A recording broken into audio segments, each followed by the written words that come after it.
Delicate but durable. With nearly 40 years of bridal alteration expertise, I'm going to show you how to reinforce those delicate straps the right way.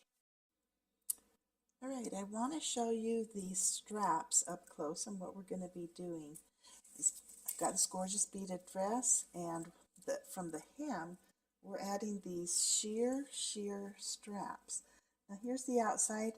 We're going to fix those up. That's just basically the cut off hem.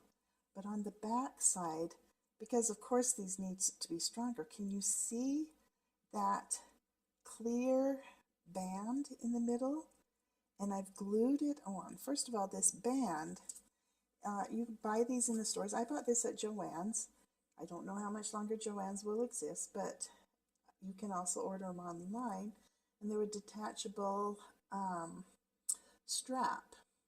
And it's a fashion strap, clear, and usually what they use them for is to replace straps on your bras with clear ones. And I just love them. They're very sturdy and strong and are fantastic on a very sheer netting. Can you see that? Netting sleeve. Very nice and sheer, and I love them. And what I have done, sewing them on, I did try it, but it just really jumped out. Where this is very delicately lace beaded on that sheer netting, that I was not pleased. So I went ahead and glued them to the back of the strap. Now I am not Miss Glue Craft Project with Bridal Alterations, but this seemed to be the best solution for this. And what I used, as always, my fabric glue that I love is Aleene's. You can get this at WowWack. You can get it at Joann's, most fabric stores. Hobby Lobby has it. This one has that fine point. I love the fine point. On this particular project, where I needed a big, thick bead going down the whole back, I used the Aleene, and it has a little bit fatter point on this one, just a little bit chunkier there, and that served the purpose. I usually don't buy this, but somehow when I ordered it, this is what came instead of the other one that I love better, so I'm glad to have a use for it right now. So I glued that on. The next thing I'm going to do, I just feel like these straps look too much like, oh, you just cut off the hem. I want to bead them up just a little bit so they look more intentional. This is the strap. I'm going to go ahead and do the beading before I trim the netting edges and get those edges nice and tidy. But I'm going to go ahead and bead these edges and just make this strap look a little bit more intentional. And I'll get back to you when I've got that done. Bye-bye. I've got this one side beaded now, and so you can see how it's just a little bit organic on the edging, and I haven't done any more beading in the middle. Oh, here's my favorite little beading dish. My kids, for Christmas when they were little, gave me a piece of jewelry inside this little black velvet box, and it's been my beading little dish ever since, and I don't know if I can bead without it. I don't know if my brain would know how to bead. Anyway, I attached this. This clear bra strap is stitched on really secure, but for the beading on top, this netting, I've just floated it down into the bodice, that neckline, so that it just looks like it floats off the top of her dress. We want that neckline.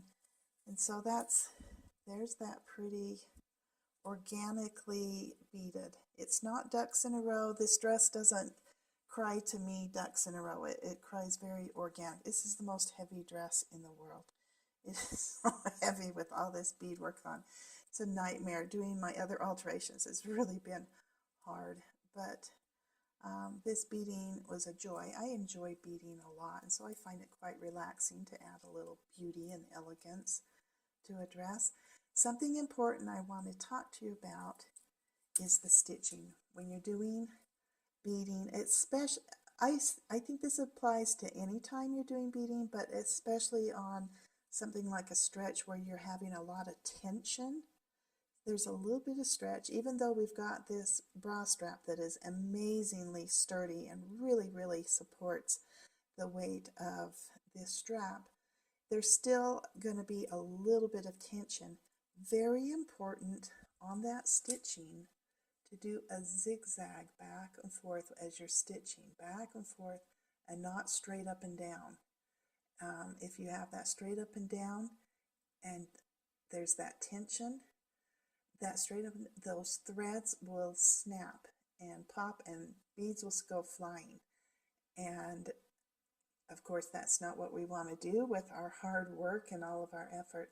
So make sure to kind of zigzag back and forth. Let me see, can you see that stitching on there, how it's back and forth, back and forth? And that gives it that stretch, just like a zigzag stitch on your sewing machine gives a stretch to knits. This helps the beadwork.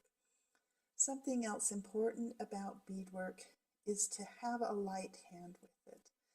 I mean, if you have the luxury of time to go over and over and over each bead to make sure each one is rock solid hard on the netting, then go for it. But if you're like the majority of us, our reality is that we just need to get this done and get on to the next dress.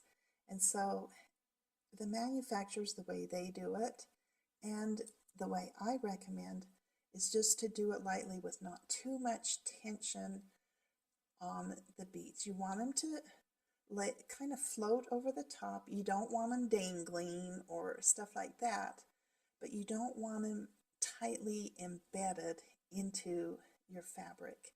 A sure way to tell whether a beading job has been professionally done or by Aunt Martha, who loves you very much and has done your beadwork, is the tension. If it feels like the beadwork is tightly smashed into the fabric so that it's too tight, first of all, it's going to pop and if they sneeze or cough, bing, beads start popping off because there's just too much tension. And having it just float on top effortlessly is what a more professional job is going to look like for your beadwork. So keep that in mind.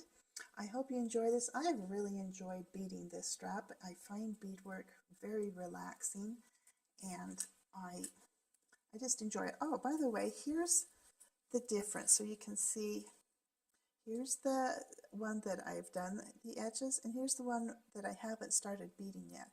That's just has it floating. And I'm not saying this isn't a pretty look.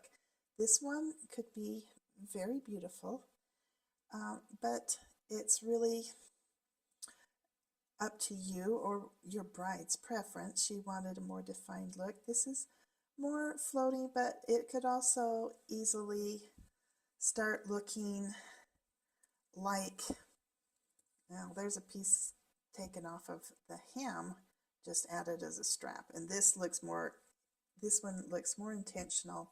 This one looks more, they just got a piece of fabric off the end of this dress and stuck it on a strap. And we want the more intentional look. Although I'm not saying this is a bad look. It's just not what we're going for here on this very expensive, very elegant, beautiful dress. We want to keep it light. And this does just look like it's floating over. It's just beads floating over, but this looks a little more, it's still light, but it looks more intentional. So I hope that was very helpful for you. I enjoyed doing it, and I enjoyed doing this video for you. Have a wonderful day. Bye-bye.